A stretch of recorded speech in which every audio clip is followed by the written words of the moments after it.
Hey everybody, it's Spencer.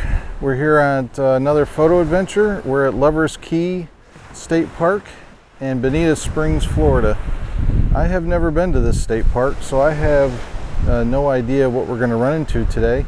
But one of the things that I was been looking for, as you know if you saw the Stump Pass video, is I was trying to find this wood out here in the middle of the beach. So here we've got all these different subjects to choose from. So this is perfect. I actually looked this up on the satellite on Google Maps to see exactly what it was here. So now we've actually got some subjects to shoot. I'm hoping, and we don't have any wind, which is a nice thing. This can be a problem when you're shooting large format because that bellows can act like a big sail. So I'm going to get the camera set up and I'll show you exactly what I've actually got a new toy to show you guys that I didn't have last time. So once we get the camera set up, then we'll be ready to go. All right, so again, we've got the Zone 6 8x10. If you haven't seen my other videos, you might want to check those out. It's pretty cool.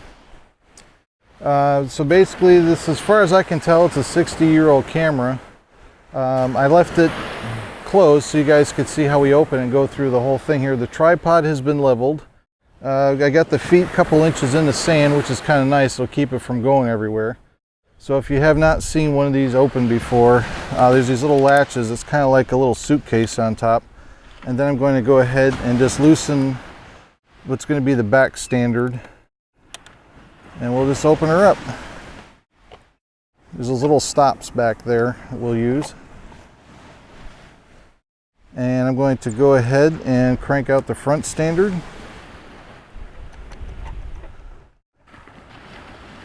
This little trick I learned is once you get this cranked out, now I can get this bellows pushed back, or I should say the front standard pushed back, so these little brass rails don't scrape the side of this. I'm just going to bring this forward. I'm going to lock this down. And there's some little dots. I know it's really hard to see, but there's these little dots where you can line these up. And of course, I'm just going to bring this back because generally if I was shooting a macro shot, maybe some tulips on a kitchen table or something, then I might have this extended. But for something like this, we're going to be back quite a ways. All right, so we're going to put the lens on it here.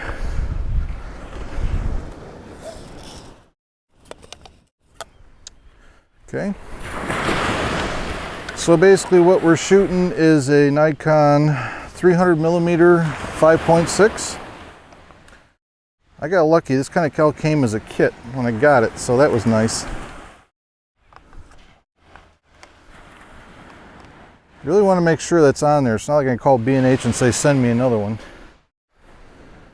Alright, so the other thing I can connect is cable release, and this actually has a real cable in it. So I'm going to go ahead and attach that.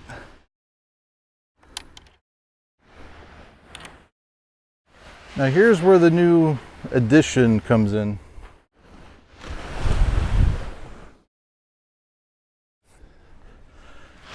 So for those of you that saw the Mangrove Island video where I was having problems with sun flare, somebody told me to go out and get a Lee filter hood.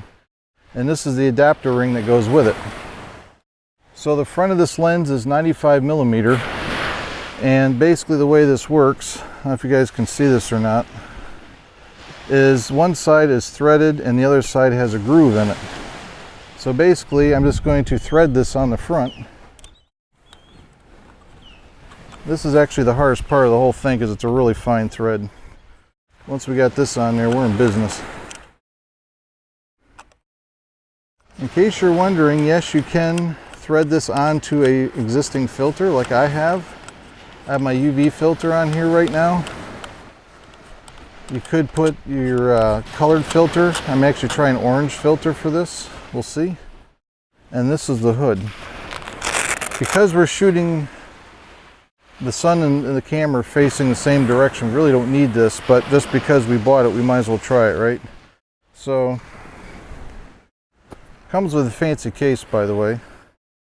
And the way this works is there's a brass pin right here, and this pulls open, and that's how you can get it on the ring. So it's basically, I'm going to pull this pin out, set it over the ring.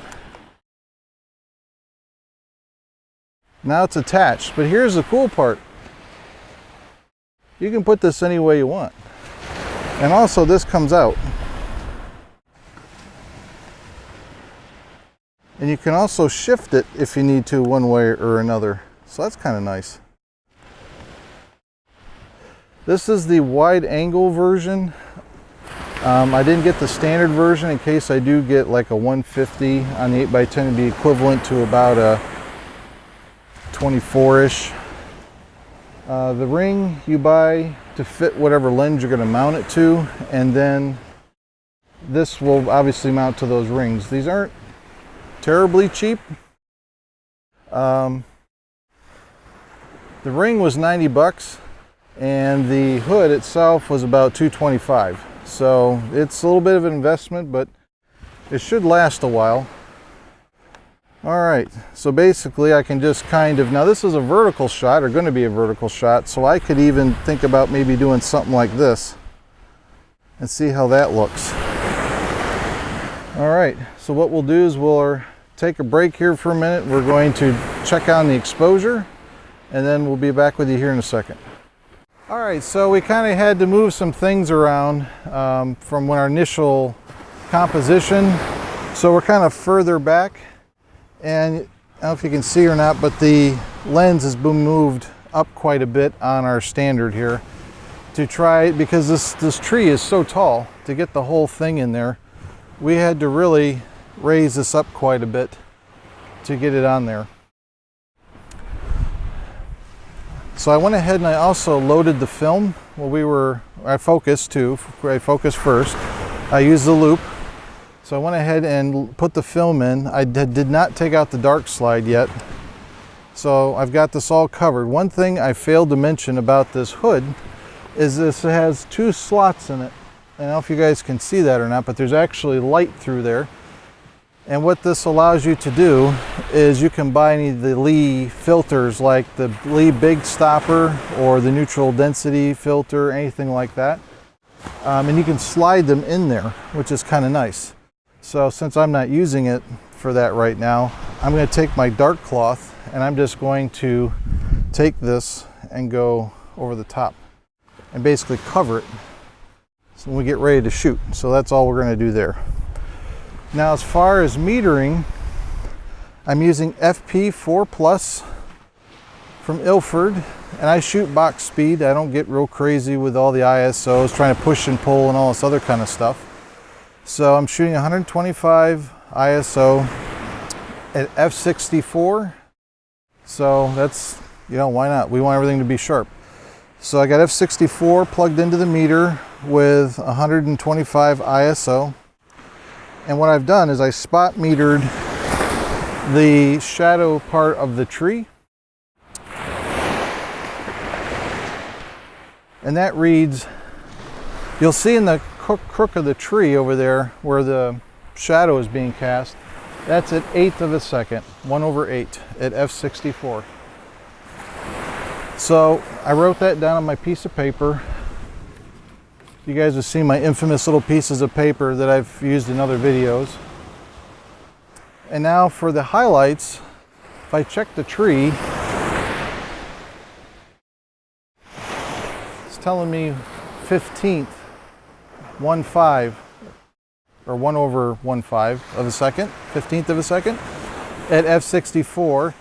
And I've checked the bottom portion of the tree, the trunk, and I've also gone up the whole spire of the tree, and it's all reading the same. I also checked the sky. The sky is also reading the same value.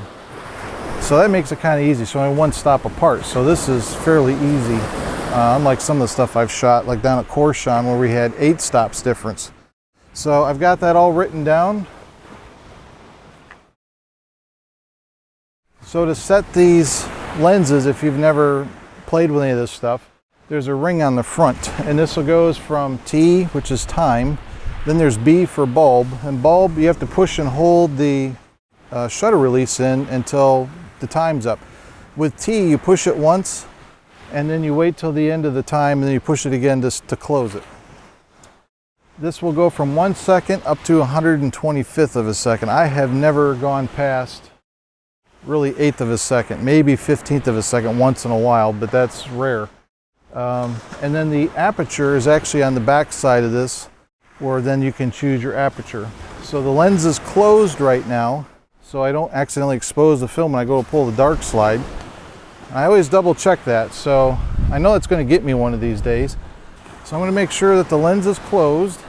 Looks like it's closed. I've got it set to 1/8 of a second at f/64. And sometimes what I will do is I will test the shutter just to make sure it works, because bouncing in the car, you never know, on the way down here. I have not pulled the dark slide out yet, so I can kind of play with this. So that works, and it's closed. So what I'll do is I'm going to go ahead and I'm going to go ahead and cock the shutter now. So basically it's ready to go. I'm going to put this over this little notches I was telling you about in that leaf filter, and now I'm going to pull the dark slide out, and then we're actually going to take the photo.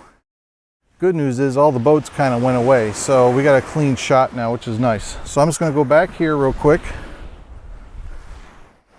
I'm going to pull the dark slide out.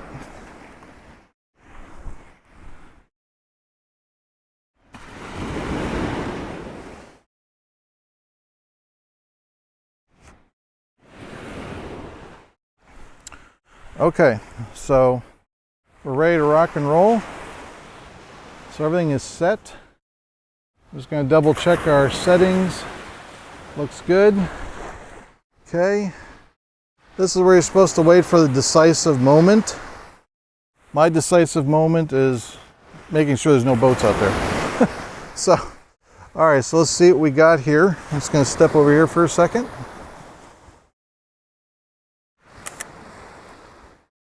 I tried to get that while the wave was rolling in a little bit. So I'm going to take our dark slide.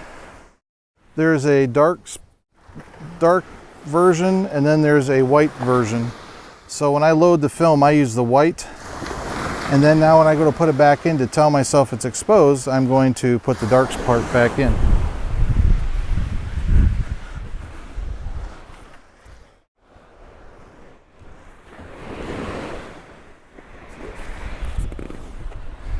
This is the tricky part, trying to get this back in here sometimes. It went fairly smoothly today.